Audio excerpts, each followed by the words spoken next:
السلام علیکم ورحمۃ اللہ وبرکاتہ۔ تمام تعریفیں رب تعالی جل شانہ کے لیے ہیں، جس نے ہمیں پیدا کیا، جو ہماری تمام ضرورتوں کو پورا فرما رہے ہیں۔ ہماری ہدایت کے سامان کے لیے اللہ رب العزت نے 1,24,000 کے قریب پیغمبر بھیجے اور اپنے محبوب مکرم حضرت محمد رسول اللہ صلی اللہ علیہ وآلہ وسلم کو سب سے آخر میں بھیجا اور اپنا دین اور اپنی رحمت کو مکمل کر دیا۔ لاکھوں کروڑوں اربوں خربوں درود و سلام علی محمد وعلی آلہ وصحابہ وبارک وسلم۔ آج ہماری گفتگو کا موضوع ہے شہید صحابہ کرام کا آسمان کی طرف اٹھایا جانا۔ بخاری شریف اور بہقی شریف میں حضرت عروہ رحمۃ اللہ علیہ کی روایت ہے، جب صحابہ رضی اللہ عنہم بئر معونہ میں شہید ہو گئے اور حضرت عمر بن امیہ زمری رضی اللہ عنہ قید ہو گئے، تو عامر بن طفیل نے ایک شہید صحابی کی طرف اشارہ کر کے پوچھا کہ یہ کون ہے؟ حضرت عمر بن امیہ نے کہا، یہ حضرت عامر بن فہیرہ رضی اللہ عنہ ہیں۔ عامر بن طفیل کہتا ہے، میں نے ان کے شہید ہونے کے بعد دیکھا کہ ان کو آسمان کی طرف اٹھایا جا رہا ہے۔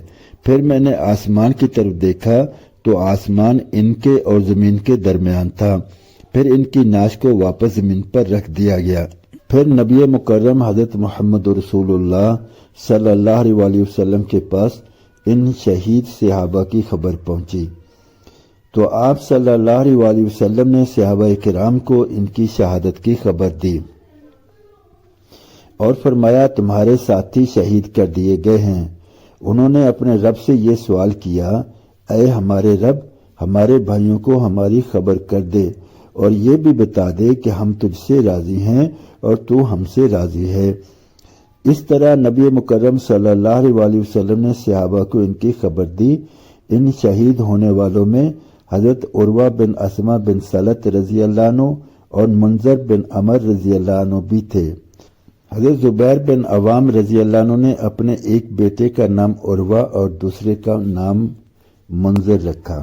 نے ذکر کیا کہ حضرت عامر بن فہیرہ رضی اللہ عنہ کے قاتل جبار بن سلمہ کلابی تھے۔ وہ کہتے ہیں، جب میں نے انہیں نیزہ مارا تو انہوں نے کہا، رب کعبہ کی قسم میں کامیاب ہو گیا۔ میں نے بعد میں پوچھا کہ یہ قتل ہو رہے ہیں لیکن یہ کہہ رہے ہیں کہ میں کامیاب ہو گیا، تو اس کامیابی کا کیا مطلب؟ لوگوں نے کہا، وہ کامیابی جنت کی ہے۔ میں نے کہا، انہوں نے سچ کہا۔ پھر میں اسی بات پر مسلمان ہو گیا رضی اللہ عنہ۔ البدایہ جلد 4 صفحہ 72 پر حضرت عروہ رحمۃ اللہ علیہ کہتے ہیں، بعد میں جب حضرت عامر بن فہیرہ رضی اللہ عنہ کا جسم وہاں کہیں نہ ملا، صحابہ رضی اللہ عنہم یہی سمجھتے ہیں کہ فرشتوں نے انہیں دفن کر دیا، جبکہ واقعی میں ہے کہ نبی مکرم صلی اللہ علیہ وآلہ وسلم نے فرمایا، فرشتوں نے ان کے جسم کو دفن کیا اور ان کو علیین میں جگہ دی۔ ابو نعیم نے نقل کیا ہے کہ حضرت عروہ رحمۃ اللہ علیہ کہتے ہیں، عامر بن طفیل نے شہید ہونے والے صحابہ میں سے ایک کے بارے میں کہا تھا کہ جب وہ قتل ہو گئے تو انہیں آسمان اور زمین کے درمیان میں اٹھا لیا گیا، یہاں تک کہ آسمان مجھے ان کے نیچے نظر آ رہا تھا۔ لوگوں نے بتایا کہ وہ حضرت عامر بن فہیرہ رضی اللہ عنہ تھے۔ ابو نعیم ہی کی روایت ہے کہ حضرت زہری رحمۃ اللہ علیہ کہتے ہیں، مجھے یہ بات پہنچی ہے کہ ان لوگوں نے حضرت عامر بن فہیرہ رضی اللہ عنہ کے جسم کو بہت تلاش کیا لیکن انہیں کہیں نہ ملا، اس لیے لوگوں کو یقین ہے کہ فرشتوں نے انہیں دفن کر دیا۔ سبحان اللہ۔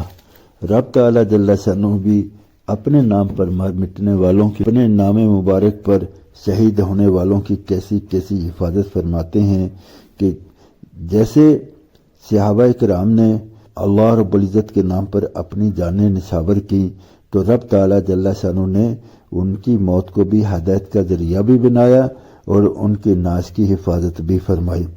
اور یہ بات طے ہے کہ جو رب تعالی جل شانہ کے نام پر لگایا جائے، چاہے مال ہو، چاہے وقت ہو، چاہے جان ہو، جو بھی آپ رب تعالی جل شانہ کے نام پر لگائیں گے،